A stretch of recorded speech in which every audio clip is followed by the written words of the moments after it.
এদেশে আলেমরা কখনো ক্ষমতায় থাকে না, সেকুলাররা সবসময় ক্ষমতায় থাকে। তারা তাদের আকীদা বিশ্বাস সবাইকে সমান গণ্য করা। তারা মোশরিকের ভোটও নেয়, বেদাতির ভোটও নেয়, হেদায়েতের ভোটও নেয়, চোরের ভোটও নেয়, পুলিশের ভোটও নেয়। ও সবাইকে ওর কাছে ভালো, এদের কোনো চরিত্র নাই। আর সেই জন্য তারা একটা সুন্দর স্লোগান বের করেছে, ধর্ম যার যার, উৎসব সবার। কই আমরা তো কোনো দেখি নাই ঈদুল আজহার কোরবানির উৎসবে কোনো হিন্দু মন্ত্রী এসে আমার স্বাগত জানিয়েছে আপনাদের, যে বলেছে দেখি ভাই তোমাদের সঙ্গে একটু গরু গোশত খাই। তারা কিন্তু তাদের ধর্মে ঠিকই আছে, কিন্তু মুসলমান মন্ত্রীগুলা এরা সবার আগে যায়, হিন্দুদের সাথে এরাই বড় হিন্দু হয়ে যাবেন। এত উদারতা দেখাবেন না। জান্নাত এবং জাহান্নাম দুটা, সবাই জান্নাতে যাবে না আর সবাই জাহান্নামেও যাবে না। যদি ভালো মন্দ কোনো ভেদাভেদই না থাকে, সত্য মিথ্যার কোনো ভেদাভেদ যদি না থাকে, তো জান্নাত জাহান্নাম কেন? দুনিয়াতে বলে রাষ্ট্রীয় কারাগার আছে না, কি জন্য বানিয়েছে? সব মানুষ তো সমান, তো কারাগার কি জন্য বানিয়েছে? মানে দুষ্টের দমন, শিষ্টের পালন নীতির আলোকে কারাগারগুলো তৈরি হয়েছে। আদালতে বিচার হয়ে যদি কারো দেখা যায় লোকটা দোষী, তাকে কারাগারে পাঠিয়ে দেয়। তো মরার পরে আল্লাহ তোমাকে সব জান্নাতে ঢুকাবে নাকি? সেখানে কারাগার নেই, ও তো জাহান্নাম। তুমি নিজে যেটা দুনিয়ায় পালন করতে পারো না, সেটা আখিরাতে চাপিয়ে দেওয়ার চেষ্টা করো কেন? নবী রাসূলুল্লাহ দুনিয়ার মানুষকে আল্লাহর পথে হেদায়েত করার জন্য এসেছিলেন, তৌহিদের রাস্তা দেখানোর জন্য তারা এসেছিলেন। সত্য মিথ্যার মানদণ্ড তারা দেখিয়ে গিয়েছেন। তারাই হচ্ছেন নিষ্পাপ মানুষ, সত্য মিথ্যার মানদণ্ড হচ্ছেন তারাই। আমাদের শেষ নবী মুহাম্মদ রাসূলুল্লাহ সাল্লাল্লাহু আলাইহি ওয়াসাল্লাম সম্পর্কে হাদিসে স্পষ্ট বলে দেওয়া হয়েছে, মুহাম্মাদুন ফারাকুম বাইনান নাস। মানব জাতির মধ্যে মুহাম্মদ হচ্ছে মানদণ্ড। মুহাম্মদ যেটা করবে ওটাই সত্য, নিষেধ করবে ওটা মিথ্যা। এই মানদণ্ড আমাদের সামনে মজুদ। দুনিয়ার সব জায়গায় মানদণ্ড আছে, টাকা আসল না নকল সেখানে যাচাই করার ব্যবস্থা নেই। সব জায়গায় মানদণ্ড আছে। আর সত্য মিথ্যার মানদণ্ড থাকবে না, ধর্মের বেলায় মানদণ্ড থাকবে না, সব ধর্ম সমান।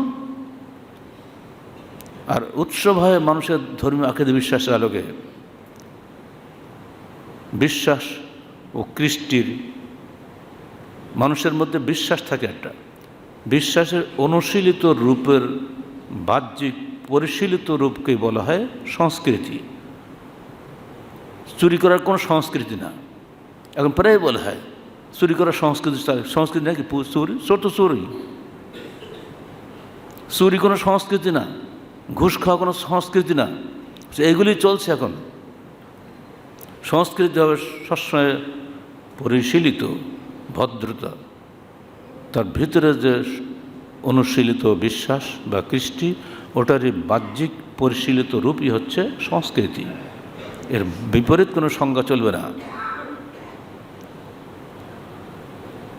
আল্লাহ বলছেন, এই আয়াত নাজিল করছেন কখনো, এটা জানিয়ে দিই, যখন আল্লাহ পাক তার শেষ নবী মুহাম্মদ রাসূলুল্লাহ সাল্লাল্লাহু আলাইহি সাল্লামকে মক্কায় প্রেরণ করেন, সেখানে তার বংশ ছিল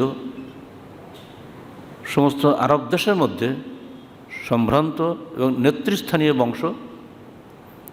মক্কার কুরাইশদের ব্যবসায়ী কাফেলা কোথাও লুট হইতো না, অন্যদের কাফেলা ডাকাত পড়তো, জানতো এটা কুরাইশ বংশের কাফেলা, ডাকাত পালাতো।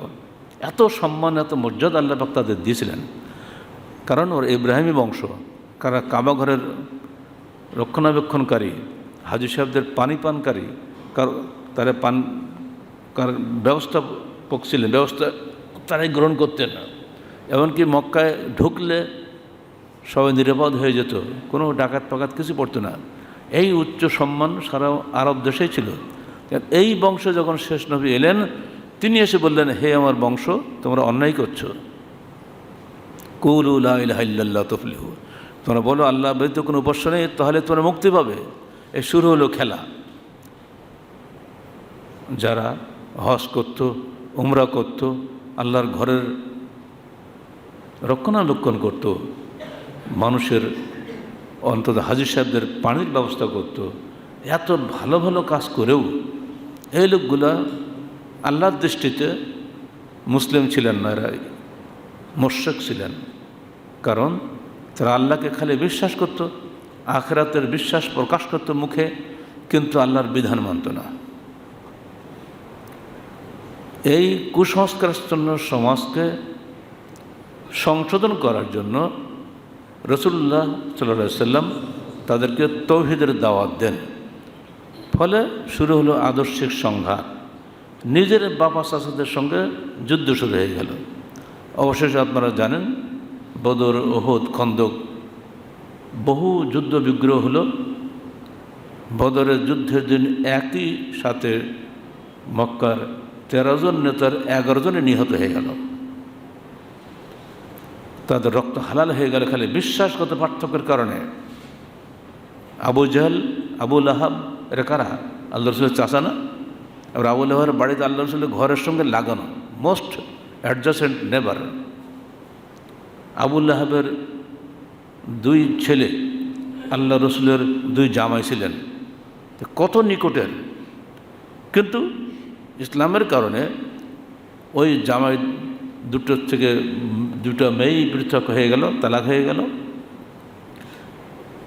সম্পর্ক এত নিম্নে চলে গেল যে সূরা লাহাব নাজিল হলো, তাব্বাত ইয়াদা আবি লাহাব ওয়া তাব্বা। আবু লাহাব 2 হাত দিয়ে আল্লাহ রসুলকে পাথর মেরেছিলেন, ঠিক সেইভাবে আরেকটা নাজিল হয়ে গেল, আবু লাহাব 2 হাত ধ্বংস হোক। কেন?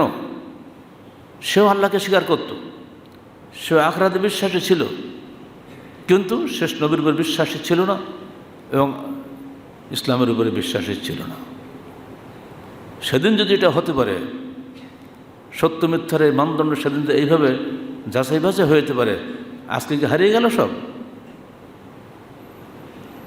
দিনরাত ইসলামের বিরুদ্ধে কথা বলবেন আর আমরা বলে সর্বধর্ম সব সমান, এটা হবে না। সেই যুগে আবু জাহল্লা যেভাবে একদিন দল বেঁধে আল্লাহ রসুলের কাছে গেল যে দেখো মোহাম্মদ, তুমি তো আমাদেরই ভাতিজা, আমরা তো সবই একই বংশে, তো তোমার সাথে আমাদের কোনো গোলমাল তো থাকার কথা না। তা আমরা একটা আপোষ প্রস্তাব নিয়ে এসেছি, তুমি দেখো এই প্রস্তাবটা তুমি মেনে নিতে পারো কি? কি প্রস্তাব দিল? হালুম্মা ফাল না'বুদ মা তা'বুদ ওয়া তা'বুদ মা না'বুদ ওয়া নাশতারিক নাহনু ওয়া আনতা ফি আমরিনা কুল্লিহি।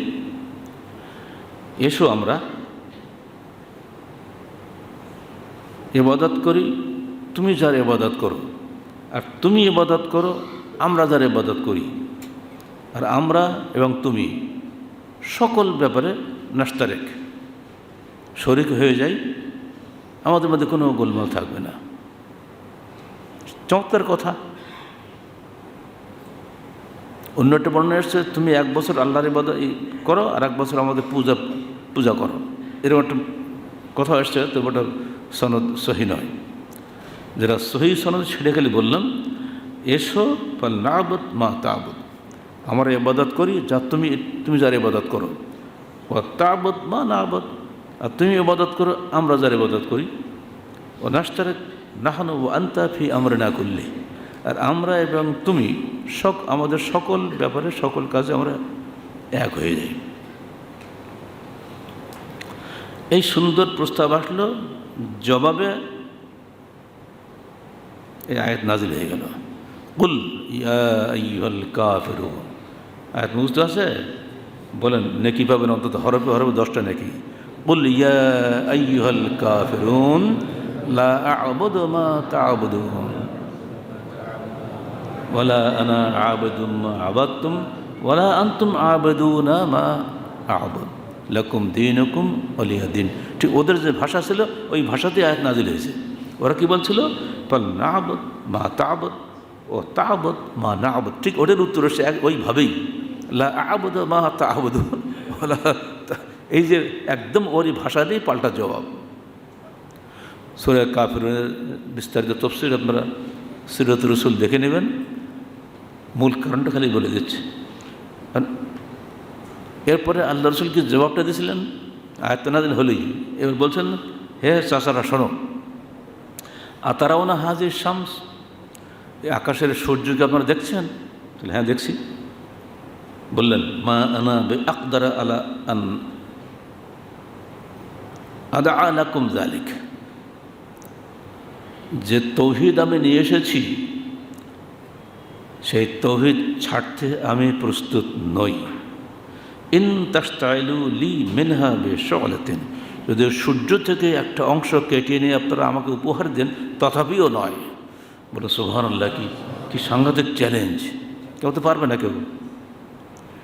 যে সত্য আমি নিয়ে এসেছি এই সত্য আমি কোশ্চেনকালেও ছাড়ব না। বরং চাচারা, আপনাদের আমি একটা চমৎকার প্রস্তাব দিই, একটা মাত্র প্রস্তাব মানতে রাজি? আবু জাহেল লাভ দেয়, আরে একটা কেন, এরকম হলে 10টা প্রস্তাব মানতে রাজি আছে। তো কি?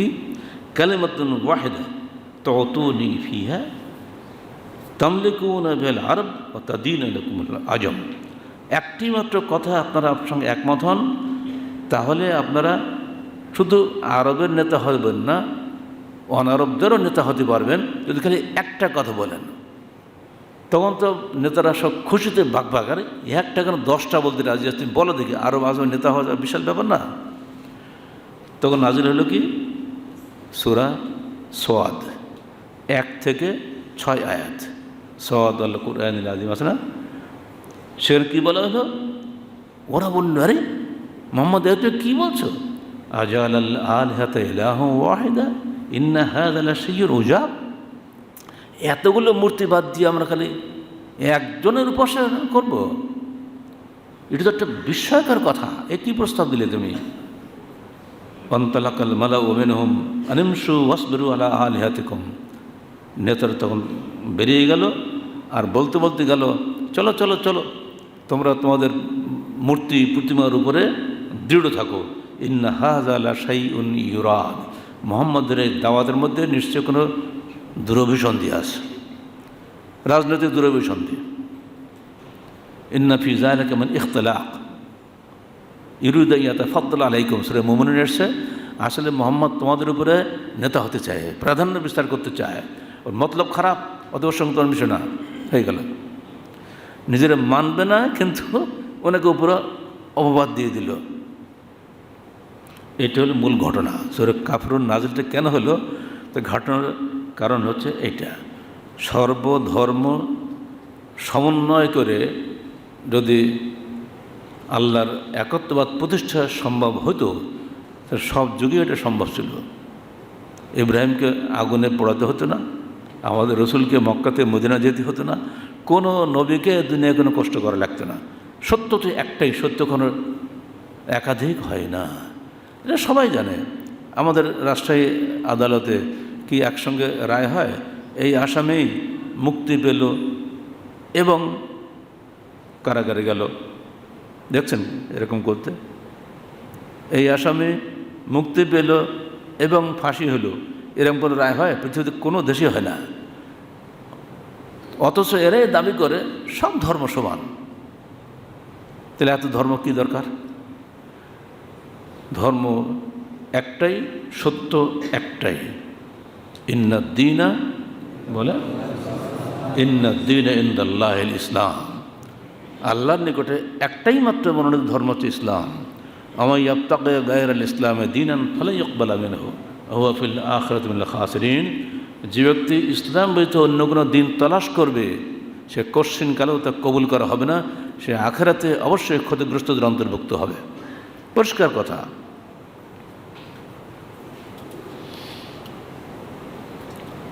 এই সূরার নাম আমরা বলি কি? সূরা কাফিরুন, তাই না? এর আরেকটা নাম আছে মুনাবিজা, অর্থাৎ শিরককে নিক্ষেপকারী। এই সূরার কত ফজিলত আপনারা জানেন না। ইবনে আব্বাস রাদিয়াল্লাহু আনহু ওয়া আনাস বিন মালিক ক্বালা ক্বালা রাসূলুল্লাহ সাল্লাল্লাহু আলাইহি ওয়াসাল্লাম ইযা যুলজিলাত তা'দিলু নিসফাল কুরআন ওয়া কুল হুয়াল্লাহু আহাদ তা'দিলু সুলুসাল কুরআন ওয়া কুল ইয়া আইয়ুহাল কাফিরুন তা'দিলু রুবুআল কুরআন। রাওয়াহু তিরমিজি। শুনে রাখো আমার সাহাবীরা, সূরা জিলজাল, ইযা যুলজিলাতিল আরদু জিলজালাহা, এই সূরাটা কোরআনের অর্ধেকের সমমান সম্পন্ন, অর্ধেকের সমমর্যাদা সম্পন্ন এই সূরাটা। অর্থ তো আমরা বুঝি না, তো দেখবেন কী লিখছে সেখানে আমরা পড়লে বুঝবেন যে কেন এটাকে অর্ধেকের মর্যাদা দেওয়া হয়েছে। অকুল হুয়াল্লাহ আহাদ তাআদুল সুলুসুল কুরআন। আর সূরা ইখলাস 1/3 কোরআনের সমান। সাংঘাতিক ব্যাপার না? 30 পারা কোরআনের 1/3 মর্যাদার সমান হচ্ছে শুধু সূরা ইখলাস। অকুল ইয়া আইয়ুহাল কাফিরুন তাআদুল রুবুল কোরআন। কুল ইয়া আইয়ুহাল কাফিরুন এই সূরাটি কোরআনের 1/4 সমান। সুবহানাল্লাহ বিহামদিহি। এত সূরা, 114 সূরা আছে কোরআনে, তার মধ্যে এই 3টা সূরাকে খাস করে আল্লাহ রাসূল এইভাবে আমাদেরকে ফজিলত বর্ণনা করেছেন। শুধু তাই না, হজের সময় যারা তাওয়াফ করেন, তাওয়াফের শেষে যে দুর্গা সালাত পড়তে হয় না, সেখানেও আল্লাহ রাসূল সূরা কাফিরুন আর সূরা ইখলাস পড়ছেন। ফজরের সময় তিনি এদিন পড়ছেন। প্রায় সংক্ষিপ্ত সালাতেও এই দুটাকেই তিনি বাছাই করে নিতেন। নিশ্চয়ই আপনাদের অনেকের একটা অভ্যাস আছে, কিন্তু এই যে নেকি, এই নেকিটা বিশ্বাস করে আপনি সালাতুল পড়বেন, তাহলে আপনার মধ্যে আরও জোশ সৃষ্টি হবে।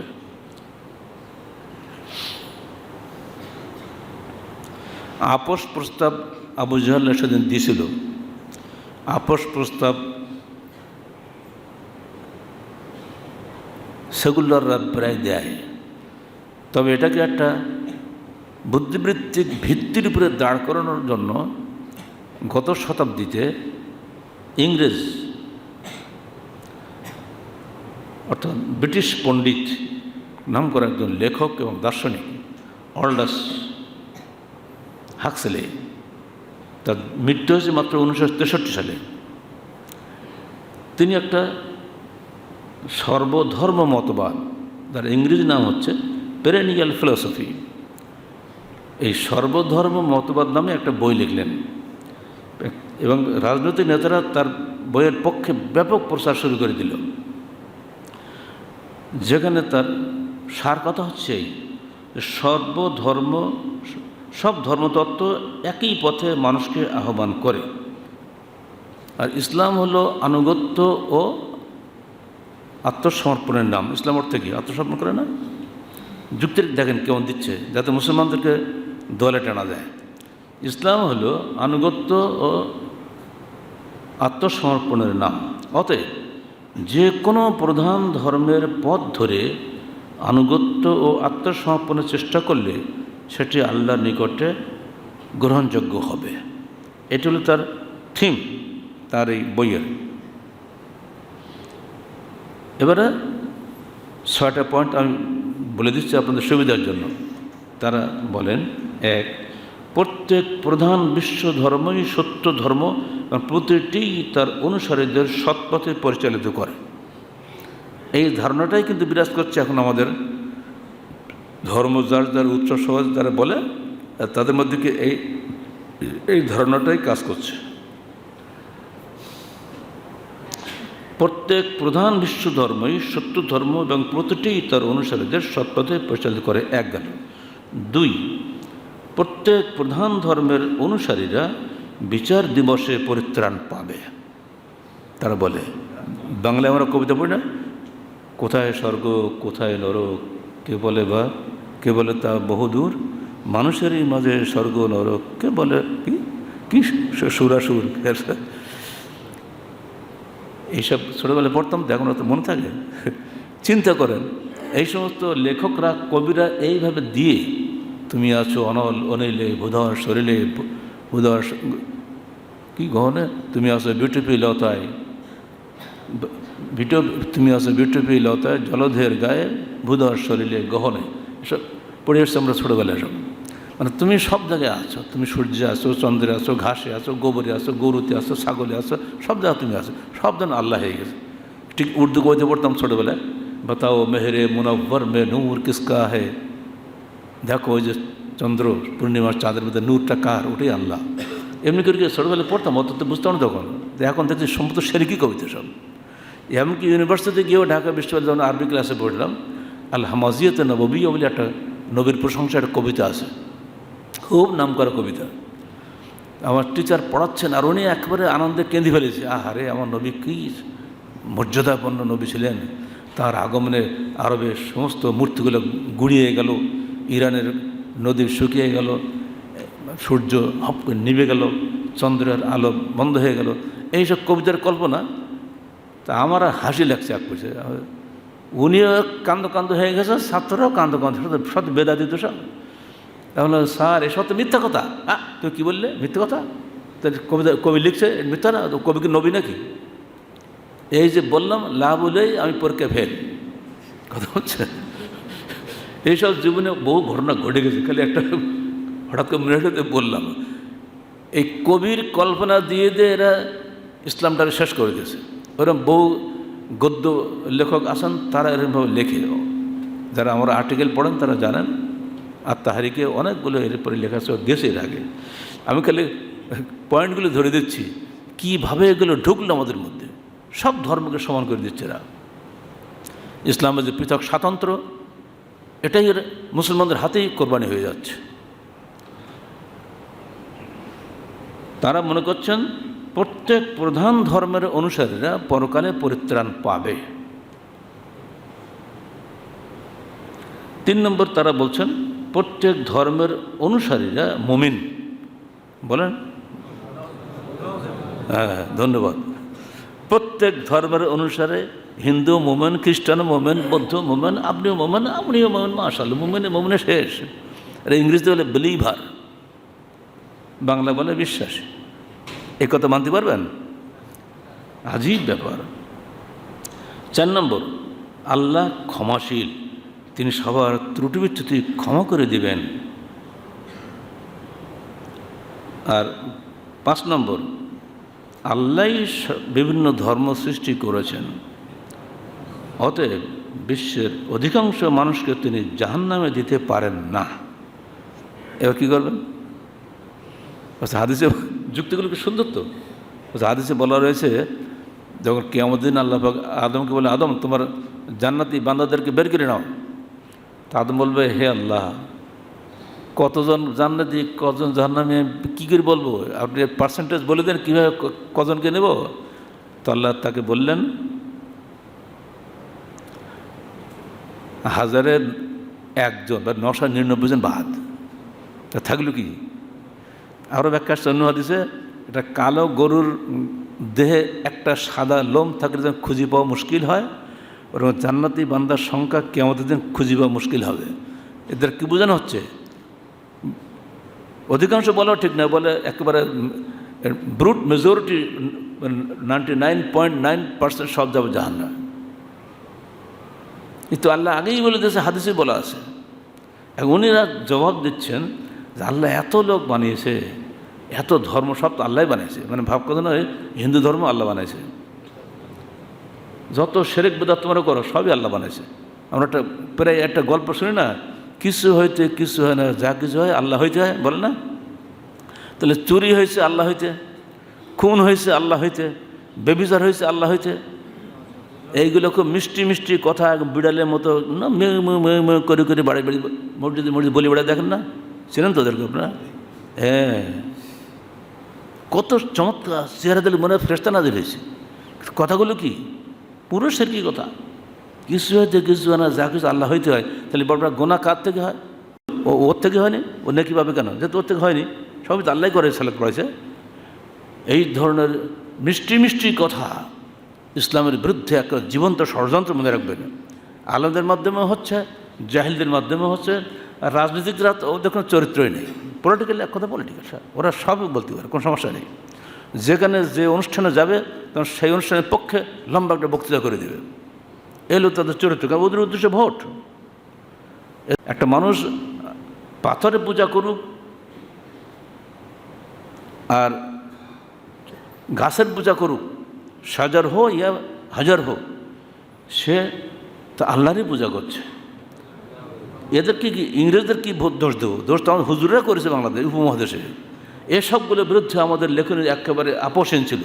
3টি মতবাদ বইটা পড়ে দেখবেন। আমাদের কারাগারে অমনি নিয়ে জানি, তারাই ক্ষমতা গেছে যখন, তখন আমাদের ঘাড় মারতেছে। তাদের নেতারা যে ভুলগুলো করে গেছে, ভুলগুলো ধরাতেই আমাদেরকে কী বলবেন আর, কারা নির্যাতন ভোগ করতে হয়েছে, আবারও করতে হবে, কারণ এসব কথাকে বরদাস্ত করবে না। এটা আমাদের ভোটের বিরোধী। আপনার ভোট নিয়ে আমি জান্নাত যাব না, আমি জান্নাত যাব আমার আমল নিয়ে, আমার আকীদা নিয়ে। সেখানে কোনো কারো সুপারিশ চলবে না, একমাত্র আমার নবী মুহাম্মদ রাসূলুল্লাহ সাল্লাল্লাহু আলাইহি সাল্লামের শাফাত ব্যতীত কারোরই কোনো সুপারিশ সেখানে চলবে না। তিনি যা দিয়ে গেছেন সেটাই সত্য, তিনি যা নিষেধ করেছেন সেটা মিথ্যা। সত্য আর মিথ্যার মাঝখানে কিছু থাকে? হয় সত্য না মিথ্যা। সত্য কোরআন, সত্য হাদিস, সত্য আমার নবী, আর সব মিথ্যা। এই 6টা পয়েন্ট দিলাম। এই পয়েন্টগুলি এমনভাবে চলছে এখন, তাদের বিরাট বই থেকে আমি কালেকশন করে আপনাকে সির্ফ 6টা পয়েন্ট এনে দিলাম। এইভাবে আমাদের মাসিক তাহরিকে এ বিষয়ে আলোচনা গিয়েছে। ডক্টর শহীদ নকিব ভূঁইয়ার অত্যন্ত চমৎকার লেখনী, গত 2021 সালের নভেম্বর সংখ্যায় গিয়েছে, এর উপরে লম্বা আর্টিকেল, দুটা সংখ্যায়। এবার শোনেন তাদের হাতিয়ারকে জানেন? কোরআনের 3টা আয়াতকে তারা হাতিয়ার হিসেবে ব্যবহার করে। 1 সূরা বাকারা 62 আয়াত, ইন্নাল্লাযিনা আমানু ওয়াল্লাযিনা হাদু ওয়ান নাসারা ওয়াস-সাবিন মান আমানা বিল্লাহি ওয়াল ইয়াউমিল আখির ওয়া আমিলা সালিহান ফালা খাউফুন আলাইহিম ওয়া লা হুম ইয়াহজানুন। ইহুদি হও, নাসারা হও, সাবি হও, যাই হও, কোনো ভয়ের কারণ নেই। এই আয়াতের আল্লাহ কী বলেছেন, ওরা কি বদ অর্থ করেছে, এগুলো আমি যাব না, আমার তফসির আসছে, পড়বেন সেখানে। আরেকটা আয়াত কি, সূরা হজ 40 আয়াত, আরেকটা হলো সূরা জারিয়াত 26 আয়াত, ওমা খালাকতুল জিন্না ওয়াল ইনসা ইল্লা লিয়াবুদুন। জিন ইনসান আল্লাহ সবাইকে তার ইবাদতের জন্য সৃষ্টি করছে, তবে হিন্দু আল্লাহ সৃষ্টি, সে আল্লাহর ইবাদত করে। কোন আয়াতকে কোথায় কীভাবে ব্যবহার করেছে চিন্তা করতে পারেন? এইভাবেই মূলত এই 3টা আয়াতকে তারা মুসলমানদের সামনে প্লেস করে। এখন কোনো খ্রিস্টানকে যীশু খ্রিস্ট বলে, নবী ঈসা বলে। খেয়াল করে দেখবেন, ঈসা নবী বলে, মসিহ, যীশু খ্রিস্ট এসব এখন বলে না। মানে মুসলমানদের কাছে তাদের বাতিল দিনকে প্রতিষ্ঠা করার জন্য মুসলমানদের মতোই ভাষা ব্যবহার করতে হবে। সেজন্য এই কোরআনের বিভিন্ন আয়াতকে তারা তাদের স্বার্থে ব্যবহার করছে। 3টা আয়াত মনে রাখবেন, সূরা বাকারা 62 আয়াত, সূরা হজ 40 আয়াত, সূরা জারিয়াত 56 আয়াত, আরও অনেকগুলো আছে, কিন্তু এই 3টে প্রধান। এগুলো তার সামনে ব্যবহার করে, ফলে যে কোনো মুসলমানকে ঘুরানোর জন্য কোরআন আয়াত বললেই যথেষ্ট।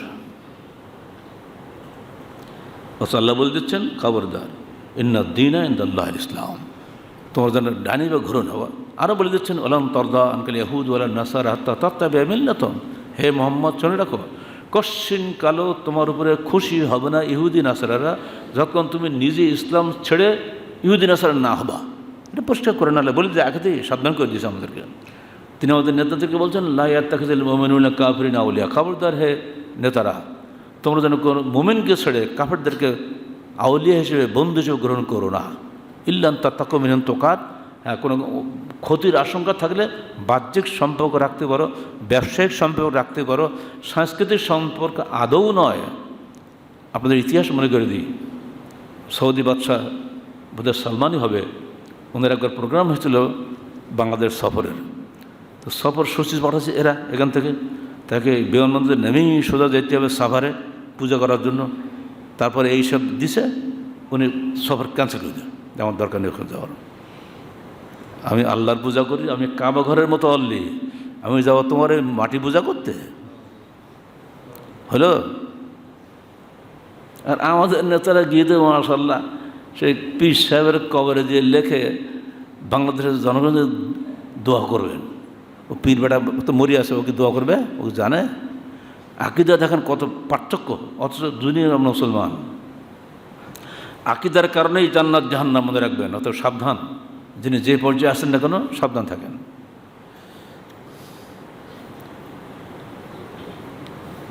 দুর্গাপূজা কবে? সব ধর্ম, এই যে স্লোগান এখন কদিন পত্রিকা খুবই চলছে, ধর্ম যার যার একটা কি উৎসব সবার। অর্থাৎ আপনাদের ডাকা হচ্ছে দুর্গাপূজায় যাওয়ার জন্য। আগামী 5ই অক্টোবর মঙ্গলবার দুর্গাপূজা হবে, 10 দিন ধরে চলছে। গত 25 সেপ্টেম্বর থেকে দুর্গাপূজা শুরু হয়েছে মহালয়া দিয়ে। তো তাদের উদযাপন পরিষদ আছে, এবারে সারা বাংলাদেশে 32,168টা পূজা মণ্ডপ হবে। গতবার সাথে এবারে 50-এর বেশি। 13 দফা দাবি তারা পেশ করেছে সরকারের কাছে। তার মধ্যে একটা দাবি হলো 2 দিন সাধারণ ছুটি ঘোষণা করতে হবে। আরেকটা হলো এই 10 দিন ধরে কোনো পরীক্ষা নেওয়া যাবে না। এখন সরকার কী করে? সরকার ভাবুক। আপনারা সবসময় গণতন্ত্র করে করে মুখে ফেনা উঠে যাচ্ছে, তাই না? অধিকাংশ রায় চূড়ান্ত দেশে অধিকাংশ নাগরিক কোন ধর্মের অনুসারী? তারাই বলতেছে ওটা চলবে, সমস্যা নেই। 90% মুসলমানের দেশে তাদের এই দাবি, মানে 2% লোকের ছুটির দাবি 90% লোককে বাধ্য হয়ে ওই দিন ছুটি ভোগ করতে হবে। এটা ঐচ্ছিক করে ভালো ছিল। যারা হিন্দু ভাই আছেন তারা তাদের মধ্যে ছুটি পালন করবেন, কিন্তু মুসলমানদেরকে বাধ্য করতে হবে ওই দিন ছুটি পালন করার জন্য। এটি কেন? অথচ একদিন কলকারখানা বন্ধ থাকলে কমপক্ষে 500 কোটি টাকা নষ্ট হয়। এই যে ক্ষতি হবে, জাতির ক্ষতি, কেন করবেন? কারণটা কি? জন্মাষ্টমীর ছুটি, এই ছুটি, সে ছুটি, একেবারে ঠিক অমনিকে মুসলমানদের মধ্যেও কিছু বাজে ছুটি আছে। আখরি চাহার সম্বাদ ছুটি, ঈদে মিলাদুন্নবী ছুটি, এগুলো সম্পূর্ণ বাজে জিনিস। ইসলামে এসব কোনো অনুমোদন নাই। মুসলমানরা যেরকম ইসলাম ধোকাবাজি করতেছে, অন্যরা চাপাই দিচ্ছে। আর এই 10 দিন কোনো পরীক্ষা নেওয়া যাবে না, কত মারাত্মক ক্ষতি। এমনকি শুধুমাত্র ছেলেদের পরীক্ষা না, কোনো কম্পিটিশনাল পরীক্ষা সরকারের বিশেষ অনেক কিছু থাকে না, কোনো পরীক্ষা নেওয়া যাবে না। দিন দিন দাবি আসছে, আর যুক্তি একটাই, ধর্ম যার যার, উৎসব সবার। আমরা উৎসব করবো, আপনিও আসেন আমাদের এখানে। কি পূজা এটা? শারদীয় দুর্গা উৎসব। দুর্গাটা কে? পরিচয় জানতে হবে না? কিছু পরিচয় দেয় তো ভালো। আমরা যদিও মুসলমান, ভাববেন না হিন্দু ভাইরা যে আপনারা দুর্গাকে চিনি না। আপনারা খালি বলবেন আপনাকে শুনে দেবো নাকি? এমন এমন কঠিন কঠিন বাংলা দিয়ে দিয়ে পত্রিকা লেখে, তার মনে তা বুঝতে গেলেও তো ডিকশনারিতেও কুলবে না। মনে হয় যে ওনাদের মতো এত সুন্দর বাংলা দুনিয়া কেউ জানে না। জি, আপনাদের ভেতরের খবর আমরাও রাখি। এটা স্রেফ একটা মিথ্যার উপরে দাঁড়িয়ে আছে, আপনার ভিত্তিহীন একটা জিনিসের উপরে কল্পনার ভিত্তিতে। যদি বলি দুর্গা বাড়ি কোথায়, জন্ম কোথায়, বংশতালিকা কি বলেন তো? বলতে পারবেন না। অবশ্য আমার রসুলের জন্ম বংশ সব বলতে পারি আমরা, সব মুসলমান মুখস্থ বলতে পারে। যাকে দুর্গাটাকে, তার কি আহ্বান কি জনগণের কাছে? হিন্দু ধর্ম মতে দেবী দুর্গা হলেন প্রকৃতি ও সৃষ্টির আদি কারণ। এটা আপনি পেলেন কোথায়? প্রকৃতি ও সৃষ্টির আদি কারণ যদি দুর্গা হয়, তো দুর্গাকে মানুষ না অন্য কিছু? স্বীকার করতে হবে। আদি কারণ তো সব কিছু, আদি তো আল্লাহ। আদি কারণ যদি হয়, তাহলে উনি তো স্বীকার করতে হবে উনি কোনো মহিলা নন। এদিকে স্বীকার করছে যে দুর্গা হচ্ছেন শিবের স্ত্রী, পার্বতীর উগ্ররূপ। তাহলে উনি একটা মহিলা, তার একটা স্বামী আছে। সৃষ্টির ভারসাম্য রক্ষায় দেবী পার্বতী 10 ভুজ রূপী, অর্থাৎ 10টা হাত, মঙ্গলময় দেবী রূপে আবির্ভূত হন। মানুষের হাত কটা হয়? তো 10টা হলে তার নাম কি হয়? দেবী হয়। দেবী তো আরও আছে, অন্য কোনো দেবী তো 10টা হাত নেই। যে কি এটা কিম্ভূত কিমাকার একটা আকিদা। আচ্ছা, অতঃপর দুর্গম নামক অসুরকে বধ করেন তিনি। তার বিরোধী ছিল, তার নাম দুর্গম। অসুর মানে মানুষের বিপরীত যারা জিন ভূত, এদেরকে অসুর বলা হয়। 10 দিন ব্যাপী মহাযুদ্ধে তিনি দুর্গমের কোটি সৈন্যকে নিধন করেন। তো সেই দুর্গমের কোটি সৈন্য ছিল, সে যুগে কোটি মানুষের দুনিয়া ছিল না। একটা লিখে দিলেই আমরা বিশ্বাস করে নেব। আদি যুগে কোটি মানুষ ছিল, তো ছিল আদম হাওয়া, আস্তে আস্তে আস্তে মানুষ বেড়েছে। এখনই সারা বিশ্বতে 600 কোটি মানুষ নেই বর্তমানে, এখন আছি। তা কোটি বলতে তো বহু বছর বোঝাচ্ছে, কত কোটি তো আল্লাহ জানে। একটা মহিলা যদি এত কোটি মানুষ মেরে ফেল দেয়, তো লোক দুনিয়া যদি এখন আবার আসো, তো আবার আমাদেরকে তো আবার মারবে যদি বেতাল দেখে। সে তো মঙ্গলের দেবী না, সে তো হিংস্র দেবী। এবার আসেন, দুর্গাপূজা বাংলা, আসাম, উড়িষ্যা, ঝাড়খণ্ড ও বিহারের কিছু কিছু অঞ্চলে প্রচলিত। জনশ্রুতি মতে রাজশাহীর তাহেরপুরের রাজা কংসনারায়ণ প্রথম মহা আড়ম্বরের শারদীয় দুর্গা পূজা প্রবর্তন করেন। এভাবে সম্ভবত দ্বাদশ ও ত্রয়োদশ শতাব্দীতে বাংলাদেশে দুর্গোৎসব প্রবর্তিত হয়। এটি হলো বিদ্বানদের বক্তব্য, আমি সেখান থেকে নকল করে শোনাচ্ছি আমাদের। দ্বাদশ বা ত্রয়োদশ শতাব্দী, এটা কত 2000 সাল না, তো ত্রয়োদশ বলতে ধরেন 700 বছর আগে। তখন ধরলেন যিনি চালু হয়ে গেলে এই উৎসবের আগে দুর্গোৎসব বাংলাদেশে ছিল না। 1986 সালে চারুপীঠ নামক একটি প্রতিষ্ঠান যশোরে প্রথমবারের মতো নববর্ষ উদযাপন উপলক্ষে আনন্দ শোভাযাত্রার আয়োজন করেন। অতঃপর এরশাদ সরকারের অপশক্তির অবসান কামনায় রাজনৈতিক দলসমূহের পৃষ্ঠপোষকতায় ঢাকা বিশ্ববিদ্যালয়ের চারুকলা ইনস্টিটিউট থেকে 1989 সালে মঙ্গল শোভাযাত্রা প্রবর্তন করা হয়। যদিও সেই অপশক্তির জেনারেল এরশাদ 2017 সালে এসে প্রধানমন্ত্রী শেখ হাসিনার মহাসম্মানিত বিশেষ দূত হিসেবে বরিত হন। তিনি ছিলেন একশো অপশক্তি, সেই অপশক্তি হটানোর জন্য মঙ্গল শোভাযাত্রা করা হলো, সেই অপশক্তি আবার ভালো শক্তি হয়ে গেল। এইভাবে একটি রাজনৈতিক কৌশলের অংশ হিসাবে সংস্কৃতির নাম দিয়ে এদেশে মঙ্গল শোভাযাত্রা চালু হয়, যেখানে থাকে দুর্গার বাহন সিংহ বাঘ, শিবের বাহন খেপা ষাঁড়, বিষ্ণুর বাহন ঈগল, মঙ্গলের প্রতীক পেঁচা ইত্যাদি হিন্দুদের বিভিন্ন বিশ্বাসের অনুষঙ্গ। পক্ষান্তরে ইসলামের ছবি মূর্তি হারাম। বরং আমাদের এটাই বলে, বাস্তবভাবে কোনো বিশ্ববিদ্যালয়ে চারুকলা বলে কোনো সাবজেক্ট থাকাই ঠিক না। চারুকলা মানে মূর্তি শিখানো। সঙ্গীত বিভাগ কী শিখবে, লাফা করবে, বিভাগ লাগে ডিপার্টমেন্টে, অথচ কোরআন গবেষণার কোনো বিভাগ নাই, হাদিস গবেষণার কোনো বিভাগ নাই। মুসলমানের দেশ, আমাদের ট্যাক্সের পয়সা বিশ্ববিদ্যালয় চলে, সেখানে চারুকলা পড়ানো হচ্ছে, চারুকলা কলেজ আছে। দুর্ভাগ্য আমাদের। এভাবে মঙ্গল শোভাযাত্রা, মঙ্গল প্রদীপ প্রজ্বলন, মঙ্গল সঙ্গীত ইত্যাদি হিন্দুদের পৌত্তলিক ধর্মাচারকে হাজার বছরের বাঙালি সংস্কৃতি বলে হর হামেশা মিথ্যাচার করা হচ্ছে। অথচ হিন্দুদের 5টি দলের 4টি দলের সবাই, তাদের মধ্যে যে হিন্দুর মধ্যে কি মুচি আছে না, শূদ্র, ক্ষত্রিয়, ব্রাহ্মণ, 8টা জন কি বৈশ্য, এই 4টি দলের পরস্পরকে হিংসার কারণে তারা একই মন্দিরে পূজা করতে পারে না, প্রত্যেকের দলের মন্দির আলাদা। অথচ তারা হচ্ছেন মঙ্গলের আহ্বায়ক। 2017 সালে তৎকালীন সংস্কৃতি মন্ত্রী বাংলাদেশের, নামটা বলবো না, খুব খারাপ লাগে বলতে, মুসলমানের নাম তো, দেশের সকল শিক্ষা প্রতিষ্ঠানে মঙ্গল শোভাযাত্রা বাধ্যতামূলক করার জন্য নির্দেশ জারি করেছিলেন। তিনি বলেছিলেন যে সকল অন্ধকার অপসংস্কৃতির বিরুদ্ধে লড়াইয়ের জন্য আমাদের এটা করা দরকার। তার মানে মঙ্গল শোভাযাত্রার বাইরে যা কিছু আমরা আছি মুসলমানরা, আমরা অন্ধকারের মধ্যে আছি এবং আমরা অপসংস্কৃতির মধ্যে আছি। অর্থাৎ তিনি নিজে মুসলমানের ছেলে, মুসলমান দেশের মন্ত্রী। সেই সময় আমাদের মাসিক তাহারিকে কড়া প্রতিবাদ করে দিয়েছিলাম আমরা। আলহামদুলিল্লাহ বন্ধ হয়ে গেছিলো।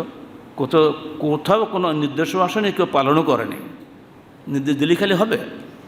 আল্লাহ ক্ষমতা বসে আছে কি তোমার এইসব কুফরি করার জন্য নাকি? ওই সময় আমাকে সম্পাদক পড়ে দেখবেন, অনেক কিছু পাবেন। এবার 2019 সালের একটা ঘটনা বলে দিই, জানলে আপনাদের সুবিধা হবে। কেন, কীভাবে একটা ভুয়া জিনিসকে হাইকোর্ট সাপোর্ট দিচ্ছে, এর বাস্তব জ্ঞান আপনাদের থাকা দরকার। কারণ হাইকোর্টের রায়ের ভিত্তিতে আমাদের ফাঁসি হচ্ছে, আমি নির্দোষ, হরামেশের ঘটনা ঘটছে। এর একটা বাস্তব দলিল হচ্ছে ভারতের অযোধ্যার বাবরি মসজিদ ধ্বংসের রায়। 2019 সালের 9 নভেম্বর যখন অযোধ্যার বাবরি মসজিদের স্থলে রাম মন্দির নির্মাণের পক্ষে ভারতের হাইকোর্ট সুপ্রিম কোর্ট রায় দিল, তখন সেদেশের অন্ধ্রপ্রদেশের অবসরপ্রাপ্ত বিচারপতি অশোক কুমার গঙ্গোপাধ্যায় কলকাতার আনন্দবাজার পত্রিকা একটা আর্টিকেল লিখছিলেন। সেই আর্টিকেলে তিনি বলেছিলেন, দুঃখ করে 500 বছর ধরে একটা মসজিদ তার স্থানে দাঁড়িয়েছিল, যাকে বর্বরদের মতো ভেঙে গুঁড়িয়ে দেওয়া হলো, অথবা সুপ্রিম কোর্ট সেখানে রাম মন্দির নির্মাণের পক্ষে রায় দিল, অথচ রাম কেবল মহাকাব্যে রয়েছে, তিনি আদৌ ছিলেন কি না, তিনি কোথায় জন্মেছিলেন, সেসবের কোনো প্রামাণ্য নথি কোথাও নাই। বলুন আলহামদুলিল্লাহ। একজন হিন্দু বিচারপতি হয়ে তিনি ডাইরেক্ট রামেরকে একদম অস্বীকার করে দিয়েছেন। তিনি বলেন, আজকে যদি কেউ বলে আপনার বাড়ির মাটির তলে আমার একটা বাড়ি রয়েছে, এটা আমার বিশ্বাস, তাহলে কি ওই বাড়িটা আপনার হয়ে যাবে? কথা দারুণ বলছে না? যদি কেউ বলে নওদা মার্কাজ তো করেছে আমির সাহেব 2000 সালে, আরে বাবা এর নিচে আমারটা বিশাল বাড়ি ছিল, উনি সব ভেঙে ফেলেছে, এবং আশপাশের সমস্ত গুন্ডামারা এসে যদি আমাকে হামলা করে, বলে ঠিক হয়ে যাবে? এর চাইতে হক কথা মানে ভারতের মাটিতে বসে কেউ বলেছে বলে আমার জানা নেই, কিন্তু বাংলাদেশের নেতারা হক কথা বলতে ভয় পায়। দুর্গাও অনুরূপ একটা ভিত্তিহীন বিশ্বাস মাত্র, খালাস। আর লাগবে? হিন্দুদের যে ঋগ্বেদ, সবচেয়ে বড় বেদ ঋগ্বেদ, সেখানে দুর্গা বলির কোনো উল্লেখ নাই। ভয় যাচ্ছে না? অথচ হিন্দু সমাজের মূল বিশ্বাসে একেশ্বরবাদ ছিল। অথর্ববেদের অল্ল উপনিষদের 5ম সূত্রে বলা হয়েছে, অল্ল জ্যেষ্ঠং শ্রেষ্ঠং পরমং পূর্ণং। পড়ে দেখেন আপনাদের কিতাব, আপনার পড়ে বলেন, সেখানে অল্ল আছে কিন্তু দুর্গা নেই। আল্লাহ, পৃথিবীর সকল মানুষের অন্তরে আল্লাহ আছে, সবাই আল্লাহকে স্বীকার করে, আল্লাহকে অস্বীকার কেউই করে নাই। তো নবীকে অস্বীকার করা না করার উপরে ভিত্তি করে আজকে মুসলমান অমুসলমান হয়েছে, কিন্তু আল্লাহকে কেউ অস্বীকার করে নাই। এমনকি যে সবচেয়ে ক্ষুধাদ্রোহী যে নাস্তিক যে স্ট্যালিন, যখন সে মরার পথে হাসপাতালের বেডে সারা জীবন গডলেস থিওরি আড়াইছে, সেখানে সে চিৎকার দিয়ে বলে উঠল, ও মাই গড। ঠেলার নাম বাবাজি, 3বার পায়খানা, 4বার বমি হলে পর ও মাই গড হয়। গায়ে রক্ত থাকে, বল থাকে, তখন গড মনে আসে না। বোঝা গেল হিন্দু ধর্মের মূল উপনিষদে, অথর্ব উপনিষদে 5ম সূত্রে পরিষ্কার আল্লাহকে স্বীকার করা হয়েছে। আরেকটা উপনিষদে মোহাম্মদকে স্বীকার করা হয়েছে, অথচ দুর্গার কোনো নাম গন্ধই সেখানে নাই। অথচ চলছে বাংলাদেশ দুর্গা পূজা, আর সেখানে যাওয়ার জন্য আমাদের বলা হচ্ছে ধর্ম যার যার উৎসব সবার। না, আপনি আপনার উৎসব করুন, আমাদের কোনো আপত্তি নাই। ধর্মের মূল বিশ্বাসের ভিত্তিতে একটা উৎসব সৃষ্টি হয়েছে। ইসলামে ঈদুল ফিতর, ঈদুল আজহা উৎসব, এখানেও আছে তৌহিদ। আমরা প্রথমে কী করি? সালাত পড়ি না? কাকে সালাত পড়ি? আল্লাহর উদ্দেশ্যে না? ইসলামের উৎসবের প্রথম হলো তৌহিদ, তারপরে যে সিনাই খাওয়া বা গরু জবাই করে সে পরের খবর, আগে এসে তৌহিদ। আগে মাথা নিচু করো, সেজদা করো আল্লাহর কাছে। কারণ আল্লাহ সেদিন ইবলিসকে ফেরেশতাদের সেজদা করতে বলেছিলেন, সমস্ত ফেরেশতা সেজদা করেছিল, ইবলিস সেজদা করেনি। এই জন্য সেজদা হলো সবচেয়ে বড় ইবাদত। আর কাউ অসজুদু পরিষ্কার কোরআনে অসংখ্য জায়গায় রয়েছে, রুকু করো, সেজদা করো। এইটা ছাড়া কোশ্চিন কালো কাউকে আমরা ক্ষতি করবো না। এইটা হলে পার্থক্য মুসলমানদের উৎসবের সঙ্গে অন্যদের উৎসবে। এই বিষয়গুলি আপনাদের আকীদা যেন থাকে, ধর্ম যার যার ঠিক আছে, উৎসব সবার নয়, উৎসবও তার তার। এতে তো কোনো সমস্যা নেই, করুক সমস্যা, তারা করুক যত। আপনার কি গত 4 তারিখে জার্মান বেতার ডয়েসে ভেলে আমার একটা সাক্ষাৎকার নিয়েছিল, অনেকে নিশ্চয়ই শুনছেন বা জেনেছেন। যেহেতু বেতারে গেছে, আমার তো বেতারের মতো কারবার নেই। ঢাকায় বসে ওখান থেকে আমার সাক্ষাৎকার নিল দুর্গাপূজার সম্পর্কে। সে সাক্ষাৎকার আমি বলেছি তাদের সঙ্গে আমাদের কোনোই ভেদাভেদ নাই। ঈমান ও কুফরের সম্পর্ক, তারা তাদের ধর্মের কাজ করুক, আমরা কোনো বাধা দেবো না। মুসলমানরা কোশ্চিন কালে বাধা দেয়ও না। তারা 11টা প্রশ্ন করেছে, সব বলে আমরা জবাব দিয়েছি যথাযথভাবে। আপনার ডয়েস লেভেলের সাক্ষাৎকারে পড়ে শুনতে পারেন। অর্থাৎ এটা নিয়ে চেষ্টা করা হচ্ছে আলেমদেরকে রাষ্ট্রবিরোধী প্রমাণ করার জন্য। জি না, আলেমরাই হলে ইসলামের গার্ড বলতে পারেন, পাহারাদার বলতে পারেন। আলেমদের জীবন যাবে কিন্তু ইসলাম ছাড়বে না, এটা বলে কোনো লাভ হবে না। বারবার আমরা জীবন দিতে রাজি, কোরআন এবং হাদিসের একটা শব্দ পরিবর্তন করতে আমরা রাজি নেই। অতএব পরিষ্কার বক্তব্য, কুল ইয়া আইয়ুহাল কাফিরুন, তোমরা কাফের, আমরা মুমিন। তোমরা তোমার কুফরি নিয়ে থাকো, আমরা ঈমান নিয়ে থাকবো। লা আ'বুদু মা তা'বুদুন, আমরা কখনোই তোমাদের পূজায় যাব না, সোজা কথা হলে। অতএব আমাদের বক্তব্য কী হবে? কুল হুয়াল্লাহু আহাদ, বলেন আল্লাহু সামাদ, লাম ইয়ালিদ ওয়া লাম ইউলাদ ওয়া লাম ইয়াকুল লাহু কুফুয়ান আহাদ। আল্লাহর সঙ্গে, আল্লাহ এক, তার সঙ্গে কারোরই কোনো শরিক নাই। আপনি যতই শরিক করে উৎসব করতে চান, আপনি জাহান্নামে যাবেন, আমাকে জান্নাতে যেতে হবে। আপনার সঙ্গে দল করতে গিয়ে আমি জান্নাত হারাবো, এটা আদৌ সম্ভব নয়। অতএব মুসলমানরা সাবধান। হিন্দু ভাইরা আপনাদের কাজ আপনারা করুন, আমাদের কোনো আপত্তি নাই। কিন্তু আমাদেরকে আপনাদের উৎসবের দাওয়াত দিয়ে খাওয়াবেন, ওখানে ডাক দিবেন, এটা ভদ্রতার খাতির হতে পারে বটে, কিন্তু ওখানে আমরা যেতেই রাজি নই। অনেকে আছে কি জানেন, ঠিক আছে হিন্দু ভাইদের দাওয়াত দাও, কেমন দেখা যায়, আমরা কোরবানি গোশ খাবো আর ওদেরকে মুরগির গোশ খাওয়াবো, এগুলো একটা বেশ মিলতাল হয়ে গেল। জি না, আমার উৎসবে আমার আকীদার উপর ভিত্তিতে হয়েছে, তাদের উৎসব তাদের আকীদার ভিত্তিতে হয়েছে। আমাদের সাতক্ষীরা গোড়পুকুরে মেলা হয়, ছোটোবেলায় দেখতাম। আমাদের গ্রামে কিছু হিন্দু আছে, তো ওরা নিয়ে আসতো, কী বলে আপনাদের কুশোর বলেন তাই না, আমাদের বলে আখ বলে, কী বলে রস বেরোয় না, তো ওর নেশা খুব। ছোটোবেলা ছেলে মানুষ তো, আর বাতাবি লেবু নিয়ে আসবে। সে হিন্দুদের কাছে এসে কোথায় গেলে বলে আমার মেলায় গেছিলাম। কিন্তু আমাদের মুসলমান পাড়ার কোনো লোক, কোনো ছেলে ওই বাজারে যেত না। মুরব্বীরা কড়া গার্ড দিয়ে খবরদার, ওকে এই দিন কোনো বাজারে যাবে না, মেলার ভিত্তিক বাজার। এখন তো কে বাদে, এখন কে মুরব্বী আছে নাকি, সব তো গেছে গোল্লায়। প্রত্যেকটি উৎসবের পিছনে একটা বিশ্বাস কাজ করছে, যেটা তৌহিদ বিশ্বাসের বিপরীত। ওই বিশ্বাসের ভিত্তিতে আয়োজিত কোনো মেলায় কোনো মুসলমান যেতে পারে না। আল্লাহ পাক আমাদের সবাইকে তৌহিদের উপরে দৃঢ় থাকার তৌফিক দান করুন। আকুলু কওলি হাযা আস্তাগফিরুল্লাহ লি ওয়া লাকুম ওয়া লিসাইরিল মুসলিমিন। বললাম তুমি বলবে, বাড়ির লোক পড়ে দাও। আলহামদুলিল্লাহ আলহামদুলিল্লাহ নাহমাদুহু ওয়া নাস্তাঈনুহু ওয়া নাস্তাগফিরুহু ওয়া নু'মিনু বিহি ওয়া নাতাওয়াক্কালু আলাইহি ওয়া নাউযু বিল্লাহি